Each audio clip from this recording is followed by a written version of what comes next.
Hello friend, कैसे हो सब लोग। तो दोस्तों, आज जो है हम C TET C D P का प्रैक्टिस सेट 2 लेकर के आए हैं। तो आज हम जो 30x30 सीरीज के क्वेश्चंस करेंगे और उसके बाद आपको कमेंट में करना है कि आपके कितने क्वेश्चन जो हैं आपने सॉल्व कर लिए, जो आपके सही आंसर दिए हैं आपने। तो फ्रेंड्स चलते हैं।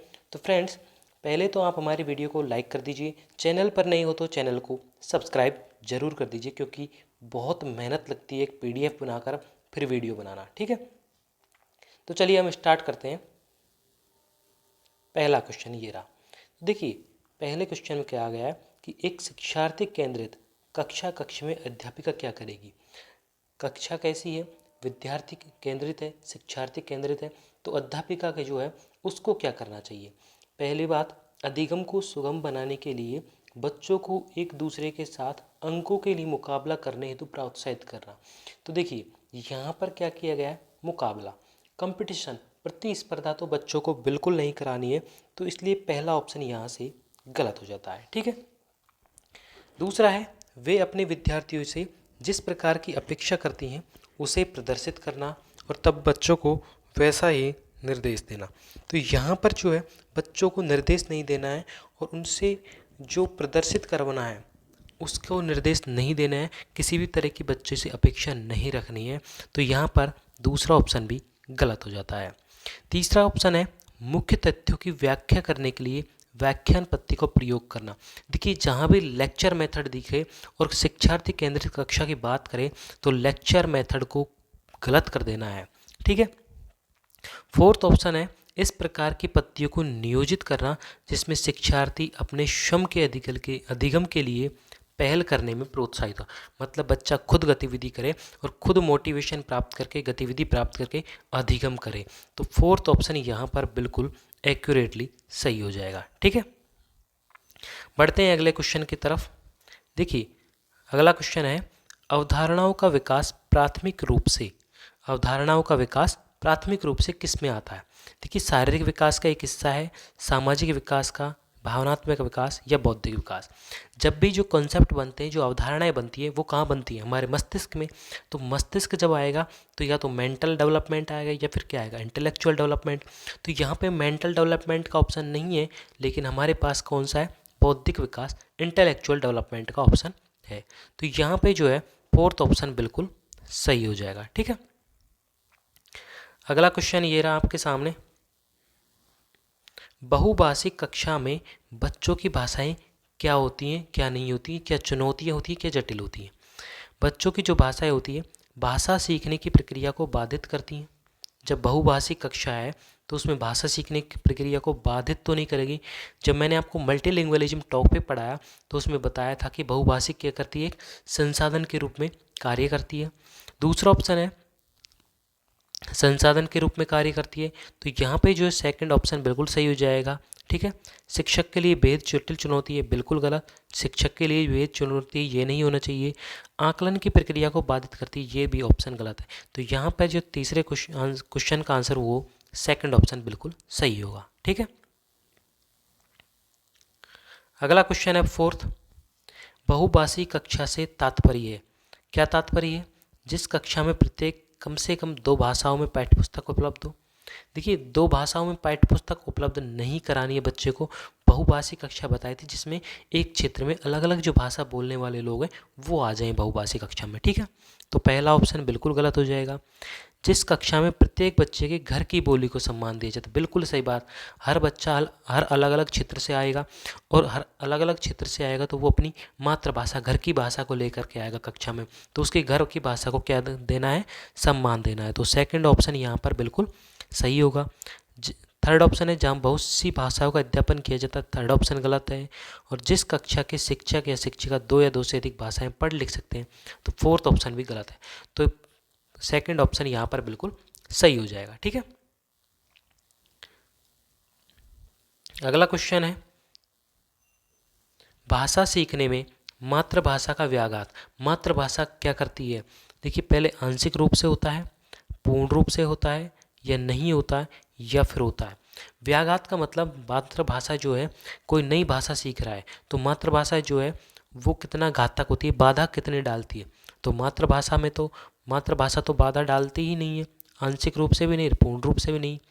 और व्याघात होता है, ये भी गलत है। थर्ड ऑप्शन यहाँ पर हो जाएगा, क्योंकि मातृभाषा जो है क्या, एक संसाधन है। मातृभाषा के थ्रू जो है बच्चा नई नई भाषाओं को अनुवाद करके सीख जाता है। तो मातृभाषा का कोई घातक या कोई बाधा नहीं डालती नई भाषा को सीखने में, व्याघात नहीं होता है। ठीक है, अगला क्वेश्चन है, हमारी कक्षाओं में बच्चे भिन्न भिन्न भाषाई पृष्ठभूमि में आते हैं, अतः अब अलग अलग क्षेत्र के बच्चे एक ही कक्षा में आ गए तो क्या करना है, उनकी भाषाओं को भी कक्षा में सम्मान देना अनिवार्य है। उनकी भाषाओं को सीखना सभी शिक्षार्थियों के लिए अनिवार्य है। ये तो बिल्कुल गलत हो जाएगा, सभी बच्चे जो हैं उस भाषा को नहीं सीख पाएंगे। भाषा की पाठ्यपुस्तक में उनकी सभी भाषाओं के शब्द वाक्य होना अनिवार्य है, नहीं, ये भी गलत है। उनकी सभी भाषाओं की जानकारी शिक्षक के लिए अनिवार्य है, सभी भाषाओं की जानकारी शिक्षक को भी नहीं होती, किसी भी एक शिक्षक को सारी भाषाएं नहीं जानता, हिंदी, तमिल, कन्नड़म, मलयालम सारी भाषाएं एक शिक्षक नहीं जान पाता, तो ये भी गलत है। तो फर्स्ट ऑप्शन यहाँ पर बिल्कुल सही हो जाएगा, क्योंकि उनकी भाषा जो है, मातृभाषा जो है, उसको कक्षा में सम्मान देना अनिवार्य है। ठीक है, अगला क्वेश्चन है, द्विभाषिकता और उपलब्धियों का जो है गहरा सकारात्मक संबंध पाया जाता है, साहित्यिक, वैज्ञानिक, व्यावसायिक या फिर विद्वत। तो देखिए, विद्वत का मतलब होता है विद्वान लोगों की जो उपलब्धियां ग्रहण की हुई है, तो साहित्यिक उपलब्धियां तो ग्रहण नहीं करेगा। द्विभाषिकता और साहित्यिक उपलब्धि को गहरा संबंध नहीं पाया जाता है। जो विद्वत होती हैं, विद्वत उपलब्धियां जो होती हैं, उनका सकारात्मक संबंध पाया जाता है। तो फोर्थ ऑप्शन यहाँ पर बिल्कुल सही हो जाएगा। ठीक है, अगला क्वेश्चन है, बहुभाषिकता क्या है। तो बहुभाषिकता के बारे में पूछा है, शिक्षण अधिगम प्रक्रिया को बाधित करती है, बच्चों के संज्ञानात्मक विकास में सहायक होती है, कक्षा में क्षेत्रीय को बढ़ावा देती है, या बच्चों के भाषाई विकास में सहायक है। देखिए, शिक्षण अधिगम प्रक्रिया को तो बाधित नहीं करेगी। दूसरा, बच्चों के संज्ञानात्मक विकास में सहायक होती है, संज्ञानात्मक विकास में सहायक होती है, लेकिन इससे जो अच्छा एप्रोप्रिएट आंसर जो है वो है फोर्थ। क्यों? क्योंकि बच्चों का भाषाई विकास होता है, वे एक दूसरे की भाषा और संस्कृति को जानते हैं, तो बच्चों में क्या होगा, भाषा का विकास होता है। तो फोर्थ ऑप्शन यहाँ पर बिल्कुल सही हो जाएगा। ठीक है, अगला क्वेश्चन है, लोकगीतों को भाषा की कक्षाओं में स्थान दिया जाना चाहिए, क्यों दिया जाना चाहिए लोकगीतों को बढ़ावा? क्योंकि लोकगीत जो है बढ़ावा देना भाषा शिक्षण का मुख्य उद्देश्य है। लोकगीत गाए जा सकते हैं, केवल लोकगीतों के माध्यम से पारंपरिक स्कूलों की शिक्षा दी जाती है, इससे बच्चे संस्कृतिगत विशेषताओं से परिचित होंगे। तो देखिए, भाषा शिक्षण का मुख्य उद्देश्य ये तो बिल्कुल गलत है। बढ़ावा देंगे तो मुख्य भाषा शिक्षण का, कि भाषा सीखने के लिए में लोकगीत जरूरी है, ये नहीं है। लोकगीत गाए जा सकते हैं, इसलिए भी नहीं है कक्षा में स्थान दिया जाता। और जहाँ भी आपको केवल वर्ड दिख जाए तो ये नेगेटिव होता है, इसको बिल्कुल कट कर देना है। पारंपरिक स्कूलों की शिक्षा दी जाती है, मतलब कि पुराने तरीके से परंपरागत जो तरीके चले आ रहे हैं।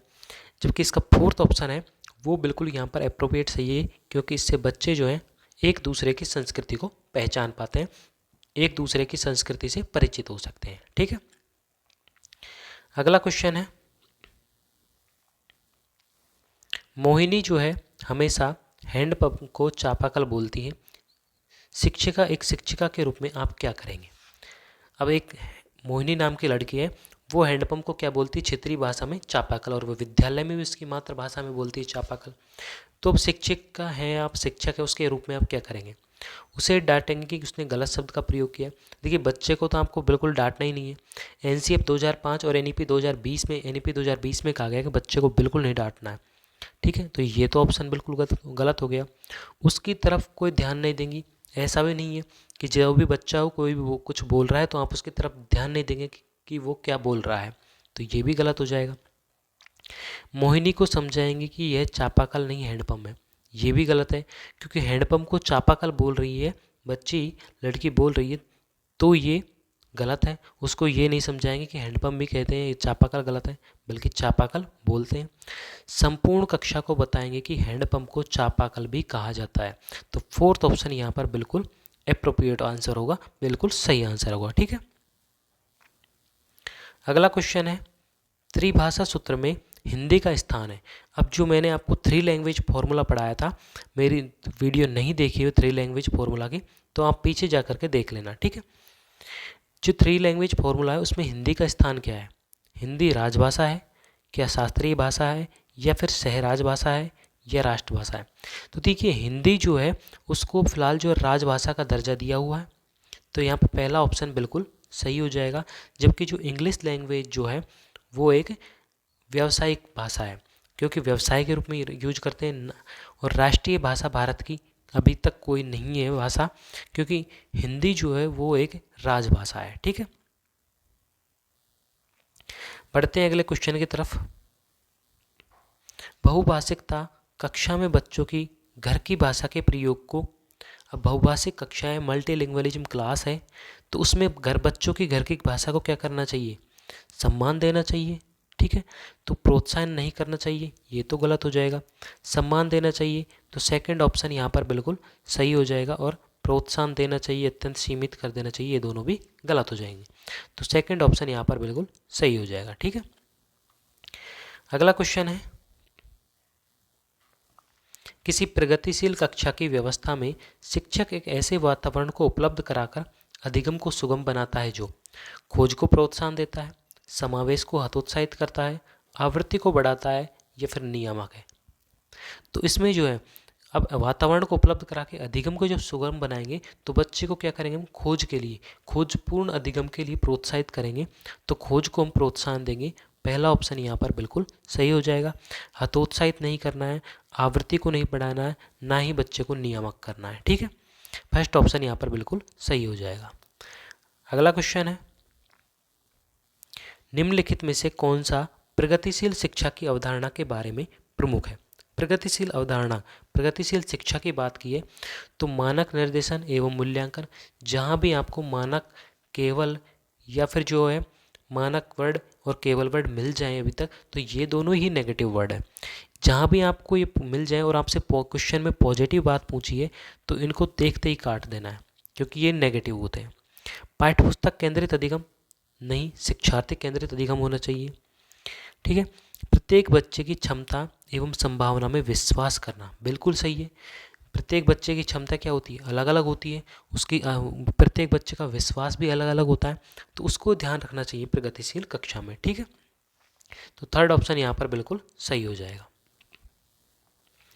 अगला क्वेश्चन है, प्रगतिशील शिक्षा में बच्चों को किस तरह से देखा जाता है? छोटे वयस्क के रूप में, खाली स्लेटों के रूप में, सक्रिय अन्वेषकों के रूप में, और निष्क्रिय अनुकारकों के रूप में। तो देखिए बच्चे को जो है निष्क्रिय तो रखना ही नहीं है, तो फोर्थ ऑप्शन तो वैसे ही कट हो गया। छोटे वयस्कों के रूप में बिल्कुल नहीं, बल्कि वयस्कों के रूप में ही देखना चाहिए बच्चे को। खाली स्लेट के रूप में भी नहीं, क्योंकि जब बच्चा पहली बार जो है स्कूल जाता है तो वो अपनी घर की भाषा, अपने घर के अनुभव, माता पिता के जो अनुभव हैं वो लेकर के आता है, तो ये भी गलत है। तो और सक्रिय अन्वेषकों के रूप में रहता है बच्चा, तो थर्ड ऑप्शन यहाँ पर बिल्कुल सही हो जाएगा, ठीक है। अगला क्वेश्चन है, बाल केंद्रित शिक्षा का अर्थ है। तो बाल केंद्रित जो शिक्षा है इसका अर्थ क्या है? बच्चों को पूर्ण रूप से स्वतंत्रता देना, तो स्वतंत्रता भी नहीं देनी है बच्चों को। बाल केंद्रित शिक्षा पढ़ा रहे हैं, बाल केंद्रित अधिगम करा रहे हैं, तो बच्चों को पूर्ण रूप से स्वतंत्रता नहीं देनी है, उन पर थोड़ा अधिकार रखना है, लेकिन इतना भी नहीं कि आप उनको बिल्कुल कंट्रोल कर लो, ठीक है। तो बच्चों को जो है बिल्कुल कंट्रोल भी नहीं करना है, और ना ही बच्चों को पूर्ण रूप से स्वतंत्रता देनी है, तो पहला ऑप्शन गलत हो गया। दूसरा है, बच्चों की अभिव्यक्ति और उनकी सक्रिय भागीदारी को महत्व देना, बिल्कुल सही बात है। बच्चे जब एक्टिव होंगे तभी वो अधिगम कर पाएंगे, तभी उनका जो बाल केंद्रित शिक्षण कंप्लीट हो पाएगा, बाल केंद्रित शिक्षण पूरा हो पाएगा। तो सेकंड ऑप्शन यहाँ पर बिल्कुल सही होगा। बच्चों को नैतिक शिक्षा देना, नैतिक शिक्षा देना इसका अर्थ नहीं है बाल केंद्रित शिक्षा का, और ना ही बच्चों को शिक्षक का अनुगमन और अनुकरण करने के लिए कहना, तो ये भी जो बाल केंद्रित शिक्षा का अर्थ नहीं है, ठीक है। तो सेकंड ऑप्शन यहाँ पर बिल्कुल सही हो जाएगा। अगला क्वेश्चन है, बाल केंद्रित शिक्षा के लिए निम्न में से कौन सा कारक आधार है? बाल अधिकार, सभी बच्चे सभी संदर्भों में समान होते हैं, बच्चों की निःशुल्क और अनिवार्य शिक्षा का अधिकार अधिनियम 2009 या फिर व्यक्तिगत अंतर। जब हम बाल केंद्रित शिक्षा कराएंगे बच्चों को तो जो बाल अधिकार है वो अधिक इतना जो है प्रभावशाली नहीं होगा, जबकि जो प्रत्येक बच्चे में जो व्यक्तिगत अंतर है, व्यक्तिगत विभिन्नताएं हैं, उन व्यक्तिगत विभिन्नताओं को एक कारक माना गया है और उन कारक व्यक्तिगत विभिन्नता जो कारक है उसके आधार पर बच्चे को जो है अधिगम कराया जाता है, क्योंकि प्रत्येक बच्चे की क्षमता योग्यता जो है अलग अलग होती है। ठीक है, तो यहाँ पे फोर्थ ऑप्शन बिल्कुल सही हो जाएगा, व्यक्तिगत अंतर। अगला क्वेश्चन है, एक शिक्षार्थी केंद्रित कक्ष में अध्यापिका क्या करेगी। अब एक शिक्षार्थी केंद्रित जो कक्षा है उसमें अध्यापिका को क्या करना चाहिए। अधिगम को सुगम बनाने के लिए बच्चों को एक दूसरे के साथ अंकों के लिए मुकाबला करने हेतु प्रोत्साहित करना। तो कंपटीशन तो कराना नहीं है, मुकाबला प्रतिस्पर्धा नहीं करानी बच्चों के बीच में, तो पहला ऑप्शन तो गलत हो जाएगा बाल केंद्रित शिक्षा के लिए। दूसरा, वे अपने विद्यार्थियों से जिस प्रकार की अपेक्षा करते हैं उसे प्रदर्शित करना और तब बच्चों को वैसा करने के लिए निर्देश देना, तो ये भी गलत हो जाएगा। मुख्य तथ्यों की व्याख्या करने के लिए व्याख्यान पत्ति का प्रयोग, तो जहाँ भी आपको लेक्चर मेथड दिखे तो लेक्चर मेथड जो होता है ये क्या होता है, बाल केंद्रित शिक्षण के अंतर्गत नहीं आता, तो थर्ड ऑप्शन भी गलत हो जाएगा।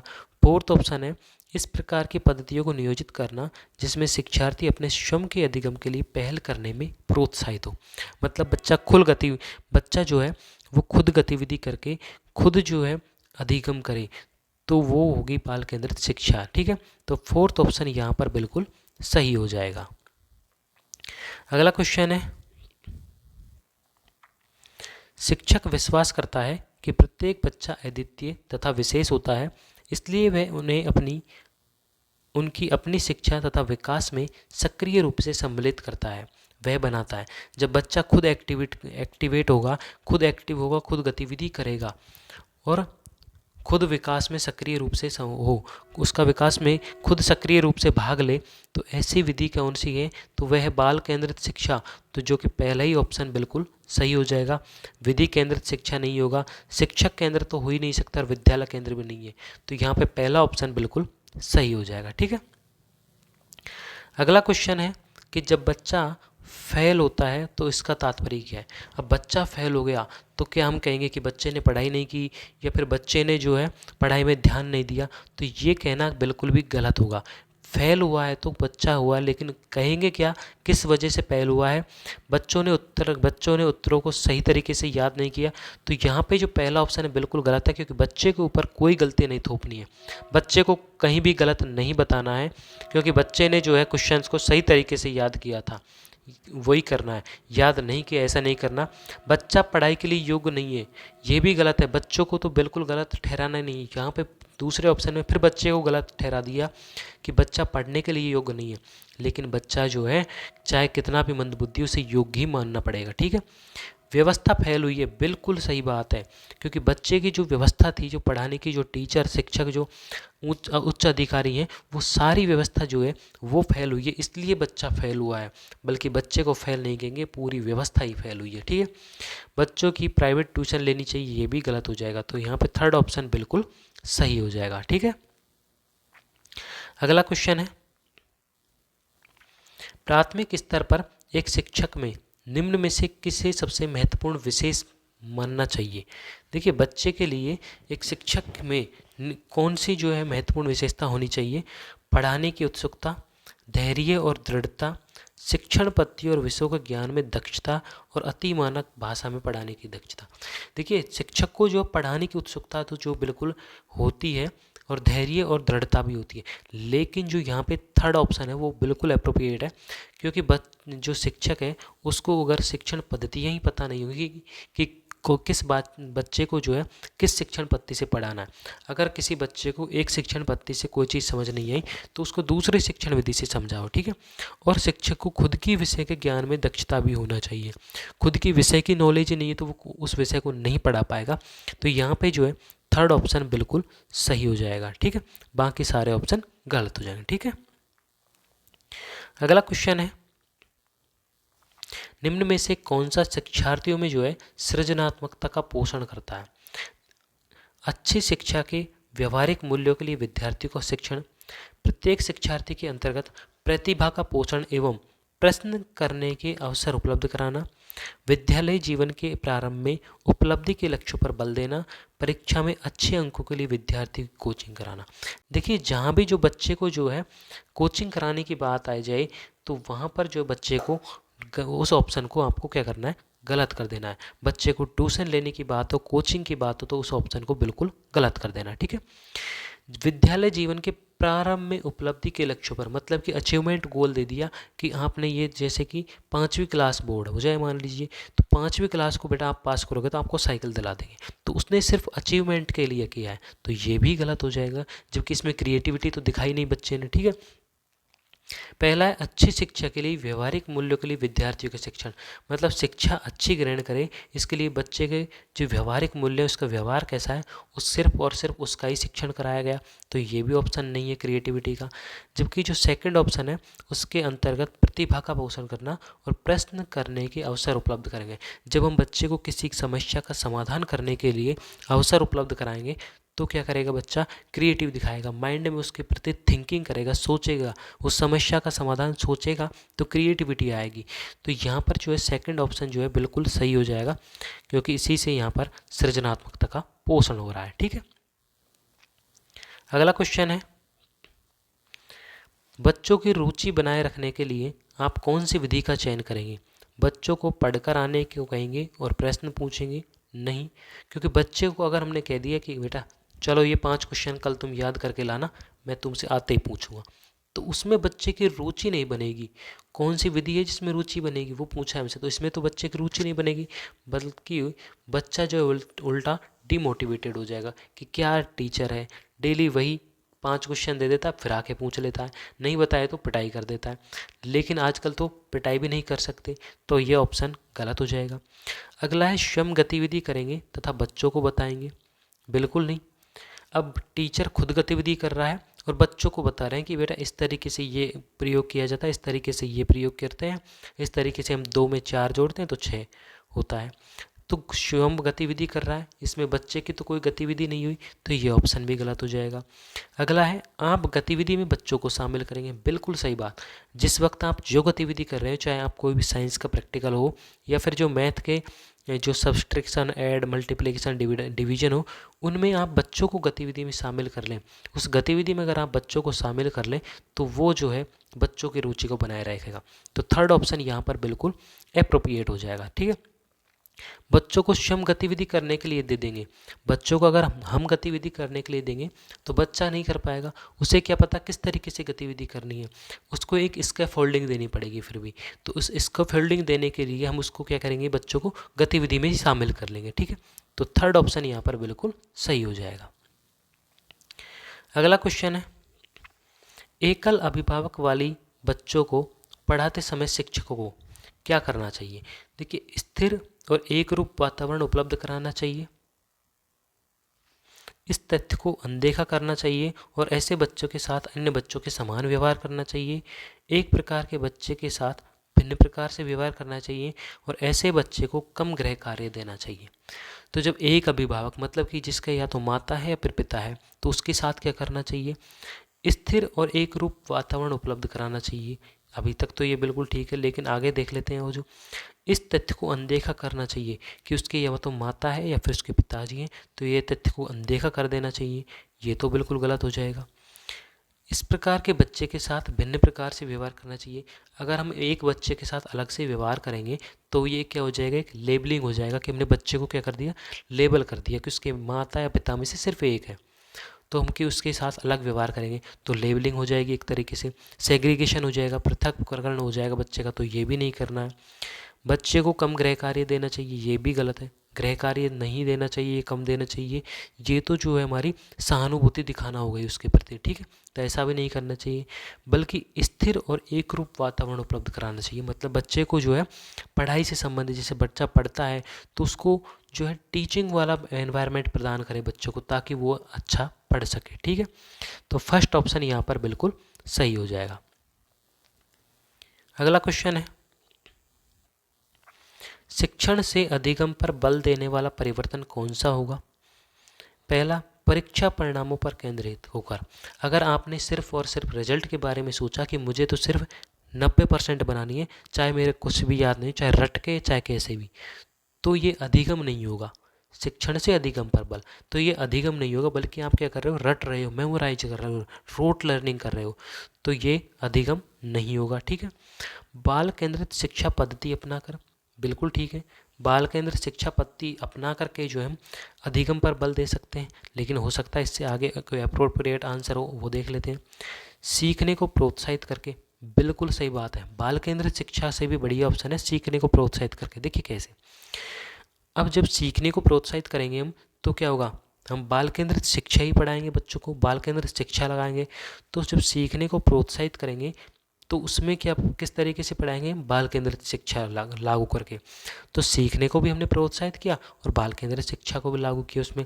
तो थर्ड ऑप्शन यहाँ पर बिल्कुल अप्रोप्रिएट हो जाएगा, क्योंकि इसी के अंदर प्रोत्साहित करते हैं हम सीखने को, इसी के अंदर जो बाल केंद्रित शिक्षा भी आएगी। ठीक है। अग्र शिक्षण की तकनीक अपना पर, यह ऑप्शन बिल्कुल गलत हो जाएगा। ठीक है।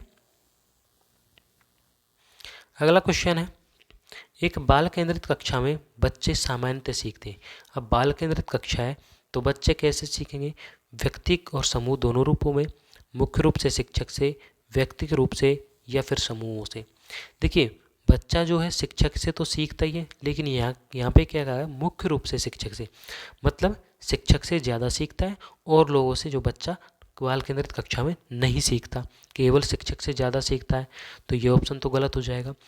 व्यक्तिगत रूप से भी सीखता है और समूह से भी सीखता है, लेकिन ये दोनों अलग अलग होने की बजाय पहले ऑप्शन में एक ही जगह पर है, व्यक्तिक और समूह।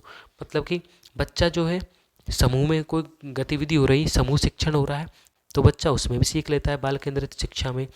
और अगर बच्चा अकेला बैठा हुआ है, कुछ अकेला गतिविधि कर रहा है, तो वो अकेला भी सीख लेता है। ठीक है। तो पहला ऑप्शन यहाँ पर बिल्कुल सही हो जाएगा।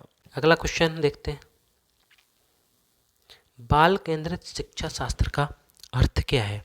शिक्षकों द्वारा बच्चों को आदेश देना कि क्या किया जाना चाहिए। देखिए जब भी बच्चों को आदेश दे, कोई भी निर्देश दे, तो आदेश या निर्देश नहीं देना है बच्चे को, जबकि इसका फील्डिंग देनी है। किसी भी चीज़ में अगर बच्चे को कोई समस्या का समाधान आ रहा है तो बच्चे को एक सहारा देना है, आदेश नहीं देना है। ठीक है। तो पहला ऑप्शन यहाँ पर गलत हो जाएगा। बच्चों के अनुभवों और उनकी आवाज़ को प्रमुखता देना, बिल्कुल ठीक बात है। जब बच्चे पहली बार जब बच्चे का एडमिशन होता है तो बच्चे घर से आते हैं तो क्या लेकर के आते हैं, अपने अनुभव होते हैं, अपनी मातृभाषा होती है, माता पिता द्वारा दिए गए जो अनुभव होते हैं। जैसे कि तब तक बच्चा क्या सीख लेता है, पैर छूना, जैसे कि बड़ों से किस तरीके से बात की जाती है। तो बच्चों के अनुभव और उनकी आवाज़, मातृभाषा को प्रमुखता देना, तो सेकंड ऑप्शन यहाँ पर बिल्कुल सही हो जाएगा। निर्धारित सूचना का अनुसरण करने में बच्चों को सक्षम बनाना, बिल्कुल गलत है। कोई भी सूचना है उसको अनुसरण नहीं करवाना है हर बार बच्चों को। ठीक है। कक्षा में सारी बातें सीखने के लिए शिक्षक का आगे आगे होना, मतलब कि शिक्षक जो आगे आगे बोलता जा रहा है और विद्यार्थी उसके पीछे पीछे वैसा ही करता जा रहा है, तो ये बाल केंद्रित शिक्षा नहीं होगी, बल्कि बाल केंद्रित शिक्षा में बच्चा खुद गतिविधि करता है, शिक्षक एक स्कैफोल्डिंग सहारा देता है। ठीक है। तो सेकंड ऑप्शन यहाँ पर बिल्कुल सही हो जाएगा। अगला क्वेश्चन है, प्रगतिशील शिक्षा में अपरिहार्य की है कि कक्षा शिक्षक के पूर्ण नियंत्रण में होता है, जिसमें वह अधिनायकतावादी होता है। मतलब कि जो कक्षा है वो क्या है, नियंत्रण कर लेता है शिक्षक, तो बच्चों को कंट्रोल नहीं करना है, बच्चों को तो एक आज़ादी देनी है। तो यहाँ पे बच्चों को कंट्रोल किया हुआ है, उसकी बात कहिए तो ये ऑप्शन गलत हो जाएगा। लोकतांत्रिक होता है और समझने के लिए बच्चों को पर्याप्त स्थान दिया जाता है, बिल्कुल सही बात है। जो प्रगतिशील शिक्षा का जो केंद्र होता है, प्रगतिशील शिक्षा का जो व्यवहार होता है लोकतांत्रिक होता है, और उसमें बच्चों को किसी भी समस्या को समझने के लिए पर्याप्त समय दिया जाता है। ठीक है। सत्तावादी होता है जिसमें शिक्षक आदेश देता है, बिल्कुल गलत, आदेश तो दे ही नहीं सकता शिक्षक। सबके लिए मुक्त होता है जिसमें शिक्षक अनुपस्थित होता है, शिक्षक भी अनुपस्थित है तो भी प्रगतिशील शिक्षा नहीं होगी, क्योंकि इसके फोल्डिंग कौन देगा, शिक्षक ही देगा। तो यहाँ पर सेकंड ऑप्शन बिल्कुल सही हो जाएगा। ठीक है। अगला क्वेश्चन है, एक प्रगतिशील व्यवस्था में विशेष आवश्यकता वाले बच्चों को, जो एक विशेष आवश्यकता है जिस बच्चे को, उसके क्या करना चाहिए, अन्य बच्चों से पृथक किया जाता है, तथा केवल भोजन के समय मिलने दिया जाता है।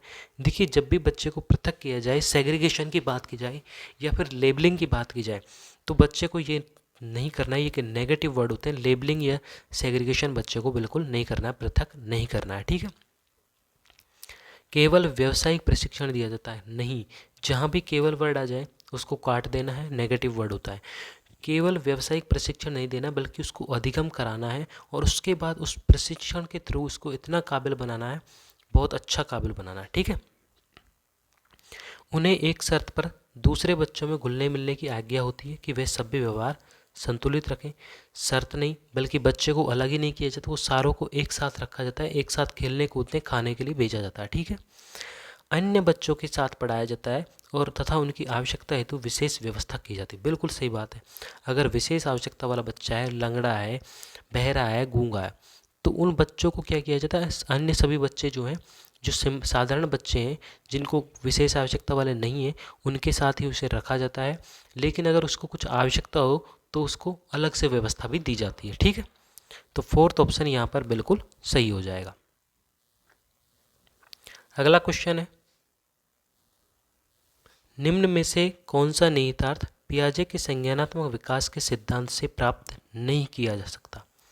व्यक्तिगत मतभेदों की स्वीकृति, बच्चों के सीखने की तत्परता की संवेदनशीलता, खोज सीखना, मौखिक शिक्षण की आवश्यकता। तो देखिए यहाँ पर, देखिए पियाजे का जो संज्ञानात्मक विकास का सिद्धांत है उसका नेगेटिव वर्ड पूछा है, नहीं किया जा सकता, तो नहीं वाला पूछा है। तो व्यक्तिगत मतभेदों की स्वीकृति मतलब पियाजे ने जो व्यक्तिगत विभिन्नताओं को महत्व दिया है, तो ये तो बिल्कुल सही हो जाएगा, ठीक है, ये तो सही है। जबकि हमसे कौन सा पूछा है, नेगेटिव वर्ड। बच्चों की सीखने की तत्परता की संवेदनशीलता, बच्चे में जो है संवेदनशील होते हैं सीखने के लिए भी, तो ये भी बिल्कुल यहाँ पर सही है, पियाजे ने ये वाली बात भी कही है। बच्चा जो है खोज करके सीखता है, तो ये भी बात पियाजे ने कही है, तो ये भी ऑप्शन बिल्कुल सही है। मौखिक शिक्षण की आवश्यकता, ये पियाजे ने नहीं की है, तो ये यहाँ पर गलत हो जाएगा। और नेगेटिव का बाई नेगेटिव, तो यहाँ पर फोर्थ ऑप्शन बिल्कुल सही हो जाएगा इस क्वेश्चन का, ठीक है। तो फ्रेंड्स, अब हमने यहाँ पर 30/30 की सीरीज की जो 30 क्वेश्चन कर लिए हैं। तो फ्रेंड्स, आपके आउट ऑफ 30 में से कितने क्वेश्चन सही हैं वो कमेंट करके ज़रूर बताना, प्लीज़ प्लीज़, ठीक है। कितने क्वेश्चन आपके सही हैं वो आप कमेंट करके ज़रूर बता देना। तो फ्रेंड्स, वीडियो अच्छी लगी तो वीडियो को लाइक कर दीजिए, चैनल पर नए हो तो चैनल को सब्सक्राइब करना ना भूलें।